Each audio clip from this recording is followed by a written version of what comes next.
Di hotel gua ada salah satu kamarnya, banyak orang tidur di dalam, tidur di tempat tidur, bangun-bangun di kamar mandi gitu. Tidur di dalam, bangun-bangun di depan di depan pool gitu. Aduh banyak setannya gitu.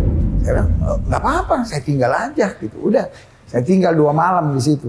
Malam pertama saya duduk, nggak tahu itu kuburan. Saya kan nggak tahu, nggak ada bentuknya kuburan bang, kuburan. Terus ibu kantin di sini cuma teriak, Pak, aduh Pak, jangan di situ. Saya, kenapa Bu? Itu kuburan Pak, itu bahaya Pak.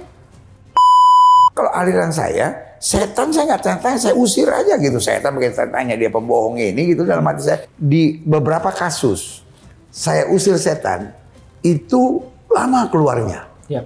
Lalu kayak ada suara dalam hati saya bilang, bawa dia ke ruangan. Saya bawa ke ruangan, dia cuma bilang, dalam nama Yesus Lucifer keluar gitu. Terus kita kan pulang gitu. Yang takut setengah mati itu pasti kerasukan. Dimanapun tempatnya pasti kerasukan. Tapi yang nggak takut, fine-fine aja.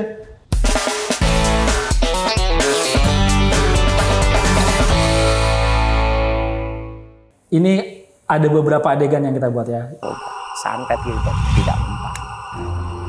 Tiba-tiba pendeta Gilbert ngomong, bagi saudara-saudara yang hadir di ruangan ini, yang mempunyai jimat-jimat atau dukun sekalipun, maju ke depan.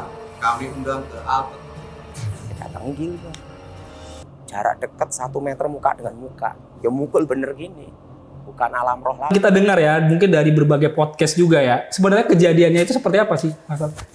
Itu cerita Oktober 92 ya, gitu. Kejadian itu. Daud Tony belum umur 17 tahun waktu itu. Dia kurus sekali kecil gitu. Ini kejadiannya di gereja keluarga Allah. Obaja Tanto yang anaknya sekarang pelayanan juga Yonatan Setiawan itu. Yep. Jadi Pastor Joe waktu itu kalau nggak salah masih main drum tuh. Jadi saya lagi doa, biasa itu kebaktiannya kan di Sultan Syahrir. Yep. Di Solo, Jalan Besar, seberang ayam goreng Widuran yang rame soal tidak halal gitu kan. Jadi saya lagi di situ. KKR hari Selasa malam itu ibadah El Shaddai namanya. Biasa saya bikin tantangan, maju ke depan, saya doain orang. Saya gereja cukup besar kan, itu kan bioskop. Jadi saya lagi doain orang, tiba-tiba saya menuju ke arah kanan, saya rasa sebelah kiri ada yang ngeliatin saya gitu. Jadi saya lihat, siapa yang ngeliatin saya gitu. Tek, saya lihat ini anak ngeliatin saya. Ih, anak kecil. Terus saya datengin, jadi kan saya tadi lagi doain orang.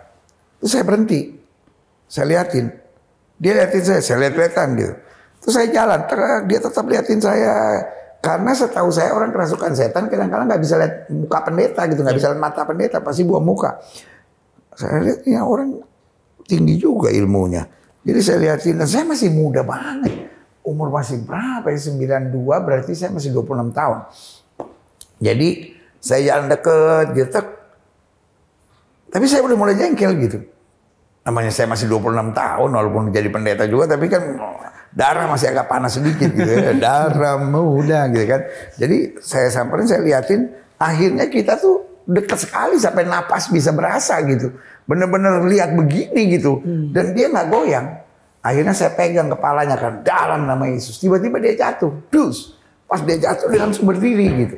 Gaya berdirinya juga gaya orang silat gitu. Terus dia berdiri lagi. Terus dia tanya sama saya, kenapa saya jatuh? Saya pegang dadanya sambil saya agak dorong dikit. Jangan kamu tanya saya, kamu mikir sendiri kenapa kamu jatuh. Terus saya tinggal. Kenapa saya tinggal? Karena saya tahu pengerja di situ pelayanannya bagus lah gitu. Udah, saya tinggal, saya doain orang-orang, dia dilayanin. Udah, malam itu selesai, kita makan. Lalu pengerja ada beberapa yang makan sama saya cerita. Tuh orang ilmunya gede tuh, bapaknya tuh begini, ibunya gini, neneknya begini. Jadi pada cerita-cerita saya nggak ngerti lah, udah hilang aja gitu. Malam itu hilang di pikiran saya, udah selesai.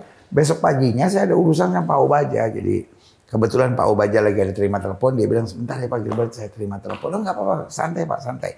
Nah saya sama istri saya, waktu istri saya lagi hamil anak pertama Pastor Geren. Jadi kita jalan ke gereja gitu. Maksudnya dia ada di gedung gereja, cuman sekarang saya masuk aja ke dalam gereja. Waktu saya masuk dalam gereja, itu apa sih di depan mimbar tuh ada apa sih, rame-rame orang gitu. Nah, lalu rupanya ada satu anak lagi dicemplungin gitu di kolam baptisan, karena di bawah mimbar itu kolam baptisan. Waktu itu salah satu yang mimpin pelayanan doa itu papanya Frankie Kuncoro gitu. Jadi papanya Pastor Kiki itu, saya lihat namanya kan Pastor Dudi gitu. Jadi saya tanya, Mas Dudi ada apa?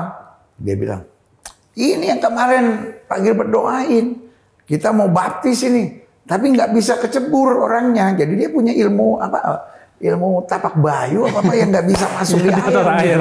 Jadi dicemplungin cuman basah-basah aja gitu. Tiba-tiba dia keluar, saya bilang, wah udah saya doain gitu. Udah, saya pikir seru juga kali ya saya doain gitu. Kita mau ngajak kalian semua nih, jika saat ini mungkin kalian punya pergumulan masalah, kalian lagi menyimpan suatu beban yang berat banget, bingung nggak tahu mau cerita sama siapa, ada layanan doa dan konseling dari Cahaya Bagi Negeri. Kalian bisa hubungi nomor-nomor di bawah ini karena ada tim layanan doa dari Cahaya Bagi Negeri yang mau berdoa buat kalian 1x24 jam. Pokoknya langsung hubungi aja nomor-nomor di bawah ini. Nah, rupanya Mas Dudi ini, Pastor Dudi ini, bapaknya Frankie Kuncoro, rupanya dia kan pelayanan, banyak pelayanan pelepasan. Alirannya sama saya lain. Karena kalau aliran saya, setan saya nggak tanya, saya usir aja gitu. Setan begitu tanya dia pembohong ini gitu dalam hati saya, setan keluar gitu. Kalau saya gayanya gitu. Nah kalau dia tanya, jadi dokternya lagi, dia, roh mana nih, roh siapa nih. Saya pertama sih agak kesel juga gitu, tapi lama-lama saya pikir, udahlah biarin aja, saya pengen tahu juga gitu. Karena banyak gitu, entar semar mesem lah, entar tapak bayu lah, entar angin apalah, tiba-tiba dia tarik kitab Stambul lah, lalu besi kuning lah, terus keris apalah, ada banyak gitu. Yang tadinya saya nggak tertarik, tapi kan ya namanya sama hamba Tuhan kita saling menghargai gitu, walaupun beda aliran. Tapi lama-lama saya pikir seru juga ini. Jadi tahu-tahu, jadi udah mulai saya tinggal roh tapak bayu keluar gitu kan, udah gitu. Semenit lagi, mulai lagi segala macam gaya. Ada yang gayanya di bawah gitu. Pak Daud Tony nggak tahu loh. Yang Pak Daud Tony cerita itu cuma separohnya. Karena waktu kejadian itu dia nggak tahu apa-apa. Yang tahu saya ada orang namanya Pinky udah almarhum sama istrinya Deborah masih ada sampai sekarang. Lalu ada Mas Dudi ini, Pastor Dudi. Nah kita aja yang tahu istri saya gitu. Jadi mulai itu, ntar dia kayak ular, ntar dia kayak singa, segala macam roh gitu. Pokoknya kalau dia diem udah kayak singa, saya roh singa keluar gitu. Udah ikut-ikut gaya Dudi aja gitu kan. Jadi kita berdua seru gitu. Udah akhirnya ada lagi yang roh Jawa gitu, pakai dia bahasa Jawa, roh kutu tapi bahasa Jawa yang nggak pernah saya denger gitu. Nah, rupanya itu bahasa Jawa Kromong gitu. Nah, Mas Dudi kan orang Jawa Solo, jadi ngerti kan? Jadi dia pakai ini. Saya bilang, setan, kau ngerti semua bahasa. Sekarang saya bilang keluar, saya bilang gitu. Udah pokoknya ramai-ramai aja. Ada roh bisu lah, tiba-tiba gitu. Astaga, saya masa bodoh lah, roh bisu keluar gitu.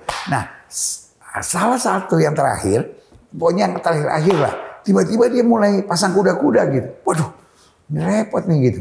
Waktu dia pasang kuda-kuda, orang mundur. Tinggal saya berhadapan berdua sama dia. Dalam hati, aduh pada kabur lagi nih, kalau ada apa-apa bagaimana nih saya. Saya waktu kecil sempat belajar karate gitu. Jadi ngerti lah cara berdiri dan apa-apa ngadepin begini gitu kan. Di satu sisi tertentu tiba-tiba dia nyerang. Nah, kalau kita punya naluri bela diri, kita tahu gitu. Ini kita pasti kena. Yep. Nah, dalam bela diri kalau kita pasti kena, kita nggak usah ngelawan, nggak usah ngapa-ngapain. Kita orang Manado bilang bak kuat gitu. Apa tuh pasang kuda-kuda yang terbaik supaya kalau ada apa-apa minimal kita nggak jatuh gitu. Jadi saya udah nggak bisa buat apa-apa, saya cuma tinggal bak kuat, tinggal dalam nama Yesus gitu.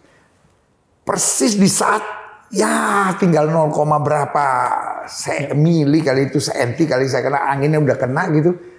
Jadi bus mengarah ke saya udah kena nih gitu. Nah, saya tinggal bak kuat gitu, tiba-tiba dia jatuh. Bluk gitu, dan muter jatuh. Bluk 3 kali kalau saya nggak salah. Dia bangun, dia lari. Dia lari, ya Tuhan. Pikiran saya mati dia. Karena itu jalan raya. Jalan Sultan Syahrir itu, Widuran itu jalan raya gitu. Dia dalam kondisi begitu lari, saya pikir pasti mati dia. Tiba-tiba saya ingat nama Yesus berkuasa. Terus saya teriak, dalam nama Yesus, setan berhenti gitu. Tiba-tiba dia lari kayak di mesin apa itu? Treadmill. Yep. Dia lari tapi nggak maju. Dia lari nggak maju. Saya pikir, wah Keren juga, saya nyesel kalau udah ada handphone tuh pasti lebih viral dari apapun yang ada. Diundang ke si Dian juga nih pasti. Karena dia pasti, dia lah semua podcaster undang dia tuh karena dia lari, tapi nggak kemana-mana gitu. Terus saya iseng sebetulnya, saya bilang dalam nama Yesus saya perintahkan balik. Dia balik, terus jalan kayak robot gitu, saya sampai apa sih ini orang gitu. Dia jalan, pas udah deket sama saya, dia kayak mau nyerang gitu. Dia lompat, terus dia jatuh lagi. Blok. Ini semua orang lagi minggir gitu. Pas dia jatuh, baru semua datang. Dalam nama Yesus, dalam hati saya, sekarang kok dalam nama Yesus. Tadi kok terbela saya gitu kan. Jadi udah terus dia jatuh, udah. Terus akhirnya lemas. Terus ada 2-3 kali lagi. Sampai akhirnya udah di mimbar lagi tuh. Udah di mimbar lagi. Tiba-tiba saya rasa udah selesai nih kali ini gitu. Karena dia udah lemas banget gitu. Terus lagi saya lihat udah lemas, tiba-tiba dia mulai lagi. Wih dia mulai lagi gitu kan. Dudi mulai lagi kan. Dalam nama Yesus, ini siapa ini? Dalam nama Yesus ini siapa? Itu setengah menit kali. 30 detik dia teriak sangat keras. Lucifer, keras dan panjang. Manusia normal nggak mungkin bisa ngomong begitu. Teriak keras panjang berat, Lucifer gitu. Waduh, itu jangankan bulu kuduk, bulu hidung aja berdiri itu. Memang aduh ngeri banget. Terus saya cuma bilang, dalam nama Yesus Lucifer keluar gitu. Terus kita kan pulang gitu. Tiba-tiba dia blek gitu. Waktu dia blek, karena itu udah hampir 2 jam. Saya lelah. Saya bilang sama istri saya, tolong melayani. Saya keluar. Gitu. Saya keluar. Akhirnya kan di depan saya tukang beca. Tukang beca cuma bilang, pendeta ada apa di dalam? Terus saya bilang, enggak ada apa-apa. Kenapa? Suaranya keras banget. Bahasa Jawanya apa gitu, kayak membuat merinding gitu. Saya bilang, oh yang teriakan terakhir. Iya pendeta. Saya bilang, anak-anak lagi latihan Natal, drama Natal. Karena kebetulan memang di tempat lapangan apa situ ada anak-anak lagi latihan Natal. Untuk malam Natal kan udah Oktober. Jadi saya bilang aja sama tukang beca situ. Makanya datang malam Natal ada acara seru. Udah itu saya balik. Nah rupanya Daud Tony itu ngomong sama istri saya gitu. Sambil gigit jarinya dia bilang, aku di mana? Istri saya tanya, kenapa kamu tanya? Dia bilang, aku lagi sama teman-temanku. Umurku 6 tahun, hampir 7. Tiba-tiba nenekku datang, rohku diambil, rohku ditaruh di bawah kurungan ayam. Lalu, ini bukan membenarkan sebuah pandangan atau apapun. Buat saya nggak tertarik dengan pandangan, saya cuma cerita kejadian gitu kan. Dia bilang, ini apa nih cerita masa bodoh? Karena buat saya ini cerita yang harus saya ceritakan gitu. Jadi roh saya ditaruh di kurungan ayam, lalu saya lihat tubuh saya jalan sama roh lain yang diisi oleh nenek saya. Nah, percakapan itu nggak sampai 5 menit. Setelah itu dia nggak sadar. Maksudnya nggak sadar, dia kayak orang sadar, tapi dia yang dia bilang gelo gitu, jadi gila gitu. Nah, saya setahun itu cukup sering ketemu gitu, cukup intens lah, sebulan sekali, 2 bulan sekali ketemu. Jadi saya ngerti kejadiannya. Jadi kejadiannya sebetulnya sederhana. Rohnya dia, roh 6 tahun, tetapi tubuh dan jiwanya 17 tahun. Gitu. Nah, penyesuaian ini yang lama. Penyesuaian ini lama sekali. Dan di saat itu dia tuh seperti kayak peka banget untuk hal-hal yang sifatnya setan. Jadi kayak splatter gitu. Dia kalau lihat cincin dia bilang gini, oh ada rohnya nih. Rohnya roh ini nih. Wah hati-hati nih, wah ada setan. Gitu dia. Oh ini gak ada nih rohnya. Jadi dia itu tuh ada setan tuh. Oh gitu. Jadi kayak gak jelas gitu manusia ini. Nah kayak lagi penyesuaian. Setahun kemudian tiba-tiba dia dapat mimpi.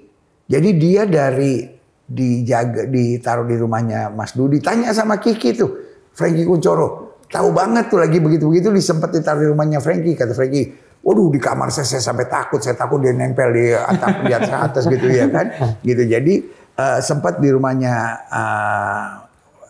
Mas Dudi, Frankie. Terus akhirnya dipindahin lagi ke rumah seseorang, yaitu Pinky sama Bu Deborah. Dilayani di situ selama setahun tiba-tiba dia dapat suara terang gitu. Akulah Yahweh yang akan menuntun hidup kamu. Nah, dia mulai agak normal, terus dia ketemu si itu, siapa yang pencipta lagu itu? Yang ku telah mati. Sama Jonathan Prawira. Sama Jonathan Prawira sama Pak Jendi di Bethlehem. Lalu disitulah awal dia mulai nulis buku dan lain-lain sama Jonathan Prawira. Tentang cerita itu ya? Nah, baru cerita-cerita ini dan kemudian dia dipakai. Maaf saya potong motor.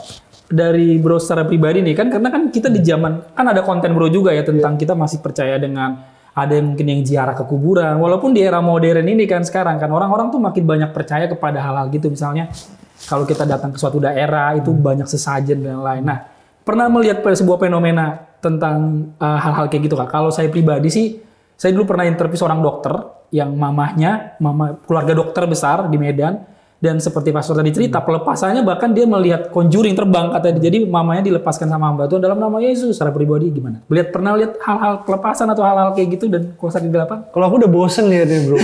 Mungkin karena aku anak pendeta ya. Udah bosan? Jadi bosen. Dari kecil tuh kita tuh udah nggak takut setan gitu. Karena kita udah lihat terus setan tuh dilepasin gitu kan.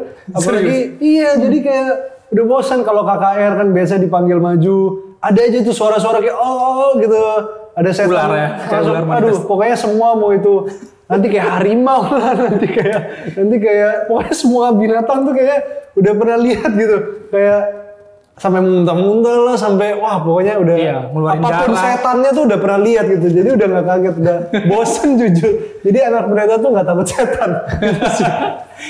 Apakah itu bentuk manifestasi ketika mungkin dia, kan kita juga pernah interview Mongol kan, Mongol hal yang sama ketika dilepaskan dia juga cerita kan, dan seperti tadi ada seorang dokter yang kita interview, bahkan dia melihat orang tuanya pelepasan secara pribadi. Apakah manifestasi seperti itu Pastor? Setan pengen kelihatan show of force gitu. Setan tuh senang show of force gitu. Jadi di beberapa kasus saya usir setan itu lama keluarnya. Lalu kayak ada suara dalam hati saya bilang, bawa dia ke ruangan. Saya bawa ke ruangan hanya sama beberapa hamba Tuhan, kita misalnya 3-4 orang gitu, kita usir langsung keluar. Saya suka kadang-kadang bilang gini, jangan usir setan di tengah masa. Karena setannya bertingkah. Setannya bertingkah gitu. Nggak tahu ini mesti dikonfirm sama hamba-hamba Tuhan lain ya yang suka biasa pelayanan pelepasan. Tapi di beberapa kasus saya harus bawa orang yang kerasukan setan ini ke dalam ruangan untuk diusir dan lebih cepat gitu. Beberapa kali saya gitu ngadepin hal-hal demikian. Karena apapun namanya, setan kayak senang nunjukin. Saya berapa kali misalnya gini, setan keluar, tidak mau. Sebab dia adalah cucu saya, karena saya disuruh ini nih oleh neneknya begini. Senang banyak ngomong, makanya saya tuh alasannya kenapa saya nggak pernah nanya nih roh apa gitu, karena buat saya setan ini bertingkah gitu, dia makin ditanya-tanya makin mau nunjukin gitu. Makanya kan kalau lihat cara lain di luar Kristen ngusir setan kan pakai saya minta cerutu, saya mau merokok dulu, saya bosen, gitu. Karena dia memang mau show force gitu supaya orang tuh ngeliat, setan ini ada juga ya. Saya pernah ngusir setan seseorang, tiba-tiba dia ngomong bahasa Belanda. Dan bahasa Belanda yang betul-betul, kebetulan saya ngerti bahasa Belanda yang betul-betul kayak orang Belanda gitu. Karena katanya dia kemasukan roh di kamar itu gitu, yang memang punya orang Belanda yang pernah bunuh diri di situ. Jadi aneh-aneh lah kalau just be ready. Bro Greman, ini kan sekarang makin banyak tayangan mistik ya. Kalau kita lihat di YouTube nih sekarang masuk ke tayangan YouTube ada ibaratnya mereka pemburu hantu lah, bahkan penontonnya terbesar. Pergi ke tempat-tempat mistik, menjelajah. Nah, bagus, yuk kita bikin yuk. Gitu. Kita bikin sama Daltoni. Jadi kita ke gua-gua, terus biarin dia ya kan ketemu teman lamanya. Dad pernah ini kan, Dad pernah bikin di Bali itu apa? Oh iya, Bapak pernah bikin di Bali Pantai salah Festival. Jadi kalau cek di Google tempat di Bali paling angker itu salah satunya. Papa pernah bikin konten di situ waktu itu. Kebetulan dekat tempat di mana saya tinggal, Pantai Festival, kok bentuknya aneh banget. Saya ketik, ini salah satu yang paling angker. Udah saya datang gitu, saya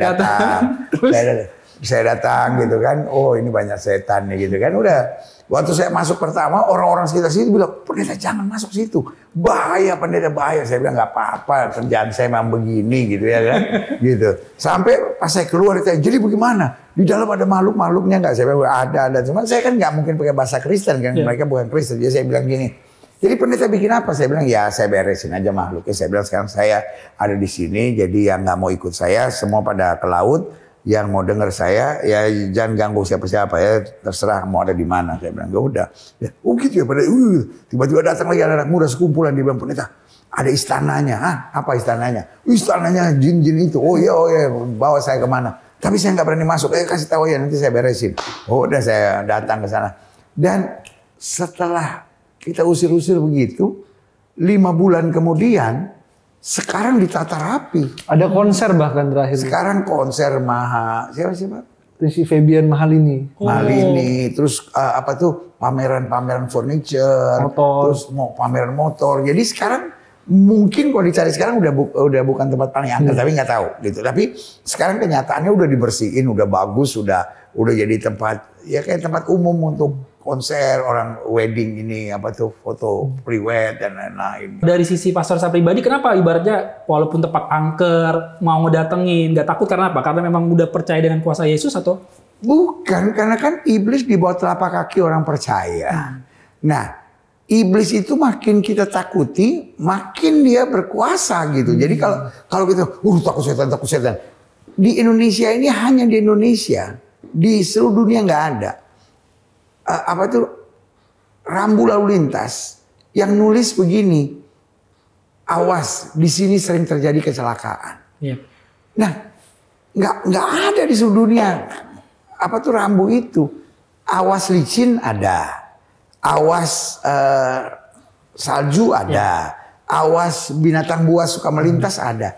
Tetapi kalau mau bilang awas di sini sering terjadi kecelakaan, itu kan artinya institusi negara ini percaya bahwa ada tempat-tempat keramat. Nah, kenapa ada tempat keramat? Saya ingat di Kemang satu kali teman saya mau bikin apartemen. Lalu ada pohon yang nggak bisa ditebang. Yep. Sampai pakai apa itu namanya? Yang mobil untuk ngeratain jalan, stone walls itu. Yep. Apa sih stone walls bahasa Indonesianya? Bulldozer. Pakai bulldozer, dihajar balik lagi. Terus saya bilang, sudah jalanin bulldozernya. Saya pakai minyak urapan gitu, saya doain gitu. Akhirnya pecah tuh. Tadinya saya udah bilang, nih kalau masih nggak pecah nih saya yang bawa bulldozernya, ajarin saya. Gitu. Jadi kadang-kala ada banyak orang begitu-begitu. Saya satu kali dikasih tahu sama teman saya, boleh doain nggak? Kenapa? Saya bilang gitu. Di hotel gua ada salah satu kamarnya banyak orang tidur di dalam, tidur di tempat tidur, bangun-bangun di kamar mandi gitu. Tidur di dalam, bangun-bangun di depan di depan pool gitu. Aduh banyak setannya gitu. Saya bilang nggak apa-apa, saya tinggal aja gitu. Udah, saya tinggal 2 malam di situ. Malam pertama pagi-pagi saya turun, semua orang ketawa-ketawa, saya nggak ngerti gitu. Kenapa dia pada ketawa-ketawa gitu? Terus saya bilang, Beli, kenapa ketawa-ketawa? Enggak, pendeta cuma mau nanya, semalam ada yang nemenin nggak di kamar?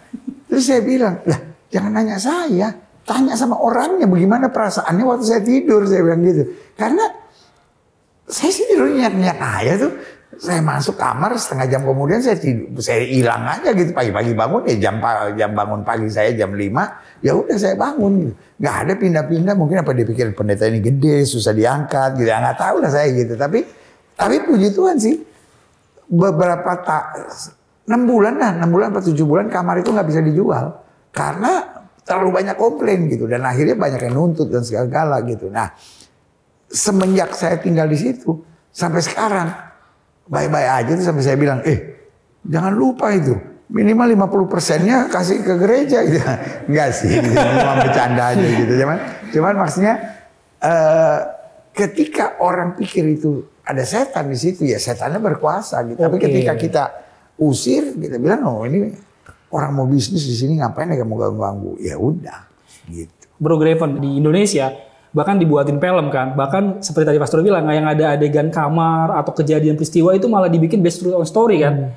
Bahkan banyak kita lihat kayak kemarin juga Kuasa Gelap, itu kan katanya based true on story juga berdasarkan pengusiran setan gitu kan.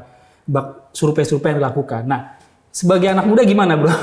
Karena kan di YouTube channel sekarang juga kalau kita baca komentar paling banyak diminati anak muda. Gitu, apalagi kalau mereka mengunjungi tempat-tempat keramat juga paling banyak misalnya penontonnya. Apalagi sampai masuk box office di Indonesia nomor 3 besar tuh Mistik. 3 besar Mistik loh. Kalau dan Desa KKN Desa Penari, habis itu Kuasa Gelap kemarin kan secara Kristen ada namanya Kuasa Gelap. Mongol kemarin juga bikin Gereja Setan kayak gitu dan lain-lain. Nah, sebagai anak muda gimana?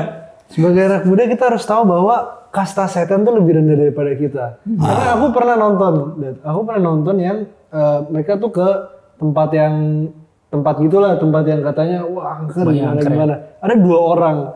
Nah, yang satu ini takut setengah mati, yang satu ini biasa aja. Yang takut setengah mati itu pasti kerasukan. Dimanapun tempatnya pasti kerasukan. Tapi yang nggak takut, fine-fine aja.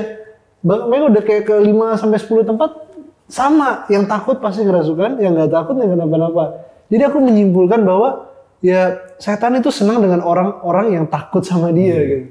Makanya anak-anak muda kita sadar kasta kita tuh lebih tinggi karena roh yang ada dalam kita tuh lebih besar daripada roh yang ada di dalam dunia ini gitu sih. Nah, gimana biar nggak takut? Karena kan sekarang kalau ibaratnya tiba-tiba datang mimpi atau kita ke sebuah tempat tadi bilang kan, anggaplah kita mau ke puncak nih ke sebuah tempat, anak muda tuh langsung mikir, oh di situ ada penunggunya nih.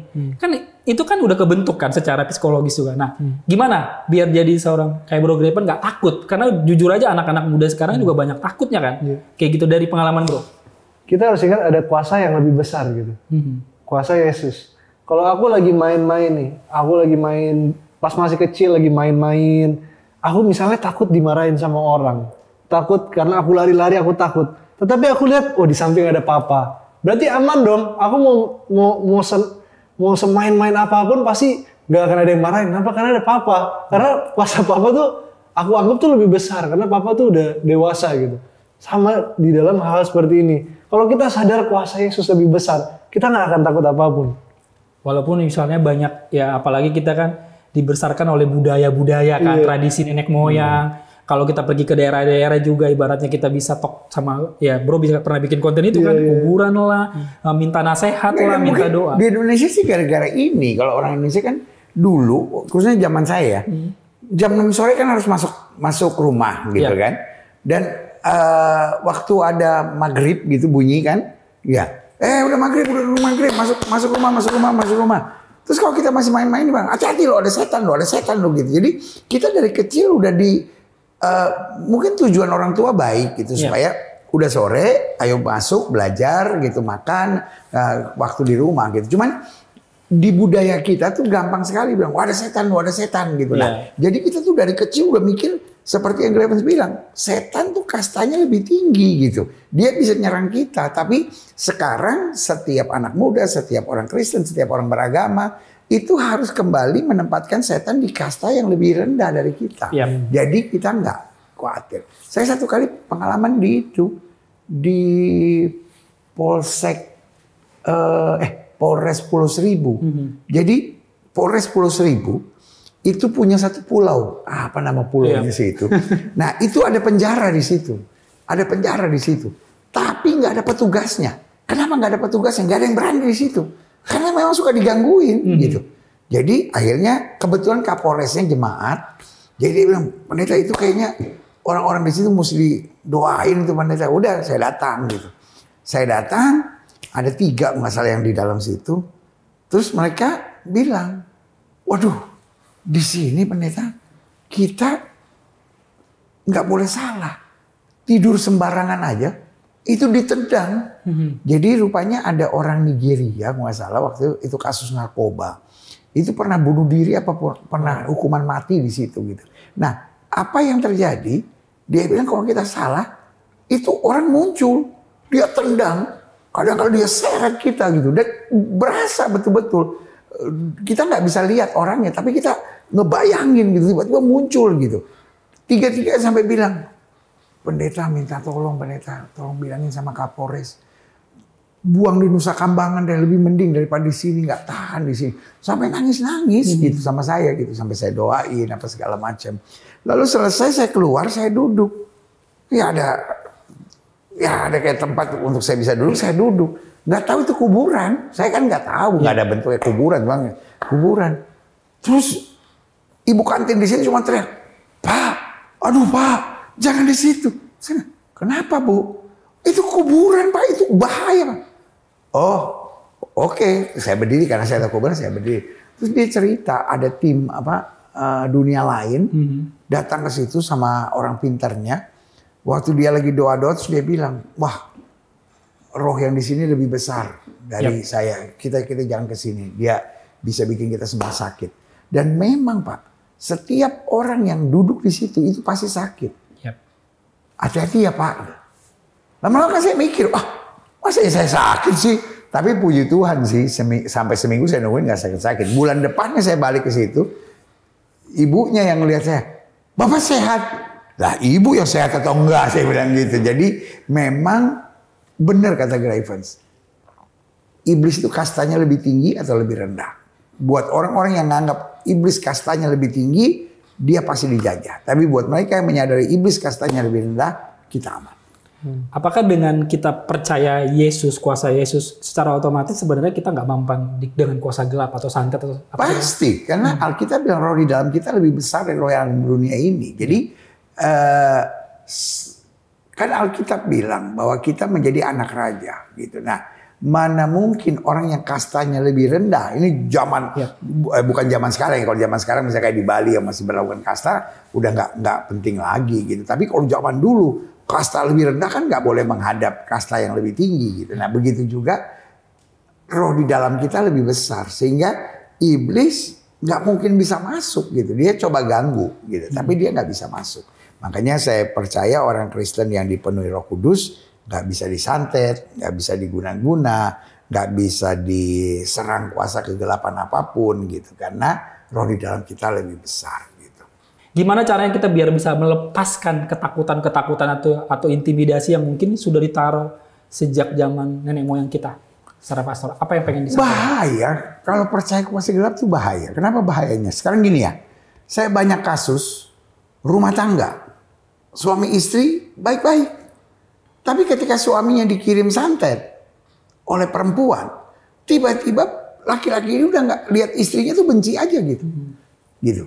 Nah, tapi lihat perempuan ini kangen terus. Padahal kalau dilihat mata kita yang normal gitu. Waduh, istrinya jauh lebih baik, lebih ini, yang ini agak sedikit nggak jelas gitu. Tapi ya itu fungsinya kuasa gelap. Karena itu yang pertama, kita harus mendekat kepada Tuhan. Karena kalau kita pelajari, hanya Alkitab, dari semua buku suci apapun, hanya Alkitab yang ngajar. Lawan iblis maka iblis akan lari. Gitu. Semua mengajarkan untuk jangan berurusan sama iblis lah. Jangan berurusan sama iblis lah. Bahkan ada konsep lain, memberikan sesaji supaya iblisnya nggak marah gitu. Tapi iman Kristen jelas, lawan iblis maka iblis akan lari. Tetapi cara lawan iblis gimana? Kata Alkitab, tunduk pada Allah. Jadi waktu kita mengasihi Tuhan, kita hidup dekat sama Tuhan, kita ingat bahwa Tuhan sudah memberikan rohnya dalam kita untuk mengampuni dosa kita dan untuk memberikan kuasa buat kita. Lalu kita ya bertindak dengan iman. Karena iman tanpa perbuatan pada hakikatnya mati. Ada banyak orang bilang, wah gue gak takut setan. Gue setan. Gitu. Jadi dia bilang dia beriman tapi dia gak punya iman. Gitu. Nah waktu kita beriman, kita tahu roh di dalam kita lebih besar. Dan kita percaya bahwa kita tidak bisa diserang oleh kuasa kegelapan. Dalam konteks Bible, ya kan? Apakah berarti kita kan kalau Bible juga kan ada ilustrasi bagaimana Yesus juga mengusir roh-roh jahat ya, Pastor ya? Apakah berarti setiap kita yang percaya sama Yesus, orang Kristen khususnya, kita juga punya kuasa yang sama untuk memperkatakan dan mengusir kuasa-kuasa kegelapan? Alkitab bilang, apa saja yang kamu katakan jika kamu tidak bimbang tapi percaya akan terjadi.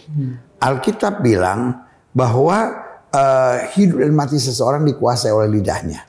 Alkitab berkata bahwa perkataan orang benar gitu. Ya kan, apa yang kamu ikat di bumi akan terikat di sorga. Apa yang kamu lepaskan di bumi terlepas di sorga. Jadi kita harus beriman, kita harus percaya, lalu kita harus berani deklarasi. Setan tidak punya kuasa dalam hidup saya. Kalau kita rasa ada gangguan setan, ada suara-suara apa gitu, atau ganggu kita gitu, kayak setan bilang, you can make it, kamu nggak akan bisa, kamu akan gagal, kamu akan mati, penyakit kamu parah, dosa kamu banyak. Ya kita bisa ambil otoritas dong di dalam nama Yesus. Setan, kau tidak punya kuasa, saya anak Tuhan, saya diberkati, setan tidak punya kuasa. Udah, waktu kita ucapkan dengan iman, maka otomatis itu yang akan terjadi. Oke, untuk menutup segmen ini sebelum kita masuk ke 15 menit lagi untuk ngomongin panggilan, tentang panggilan bro juga secara pribadi, boleh nggak Pastor? Ini kan lihat ke kamera sini Pastor. Maaf, banyak juga kan orang-orang yang konseling, telepon kita juga yang mereka curhat. Boleh nggak secara pribadi Pastor berdoa buat mereka yang mungkin saat ini, mungkin penonton kita juga mungkin mereka terikat dengan kuasa kegelapan, mereka merasa kayak masih percaya hal-hal kayak gitu. Secara pribadi boleh nggak Pastor? Haleluya. Jadi saya akan doa dua hal. Yang pertama, saya akan doa buat saudara confused person, orang-orang bingung yang masih berkata, pendeta-pendeta tuh aneh deh, apa-apa setan gitu. Tapi kan ini roh dunia ini, kan kadang-kala setan sekarang dirubah menjadi roh dunia lah, the power of the world lah, dan segala macam gitu. Tapi intinya iblis menyamar sebagai malaikat terang. Di dalam dunia ini hanya ada dua kekuatan. Kekuatan Tuhan dan kekuatan setan. Setan pakai apa saja tujuannya untuk menipu, membelenggu, dan akhirnya membinasakan. Kalau saudara orang yang gak punya prinsip dalam hidup ini, pokoknya menurut saudara, yang penting hidup saya mau gampang lah, yang penting hidup saya mau tertolong lah, saya pengen tahu hari depan saya. Kalau dapatnya lewat tarot ya udah.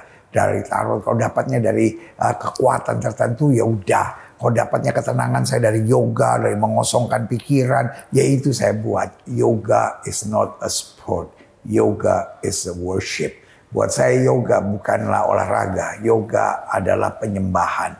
Karena itu saudaraku yang kasih dalam Tuhan, apapun saya berhubungan dengan kuasa kegelapan, pastikan engkau katakan tidak. Karena iblis datang, dia mencuri, dia membunuh, dia membinasakan. Dia curi perhatian saudara, dia bunuh iman saudara, dan akhirnya dia binasakan hidup saudara ke neraka. Karena itu pastikan saudara harus berjaga dan berdoa. Tahu persis, kalau ini bukan Tuhan, pasti ini setan. Itu yang pertama. Yang kedua, kalau ada saudara yang pernah kedukun, pernah diramal, pernah percaya ramal-ramal nasib, pernah percaya, pernah di kuamia istilahnya, atau pernah berhubungan dengan kuasa-kuasa kegelapan apapun, pernah mandi kembang, pernah mandi ini untuk perlindungan, untuk damai sejahtera atau apapun, ini saatnya. Kalau sudah tahu, aduh jangan-jangan saya salah, saatnya setiap saudara taruh tangan kanan saudara di dada, dan lewat program ini kita mau berdoa buat saudara. Bapa dalam nama Yesus, pertama-tama hamba berdoa buat mereka yang bingung, karena selama ini hanya mau mencari yang enak, yang gampang, yang mudah, yang hasilnya langsung nyata. Tapi tanpa kami sadari, seringkali kami tertipu. Karena itu hamba berdoa di dalam nama Yesus, berikan mulai hari ini kepekaan roh. Sehingga kami tahu apa yang dari Tuhan dan apa yang bukan dari Tuhan.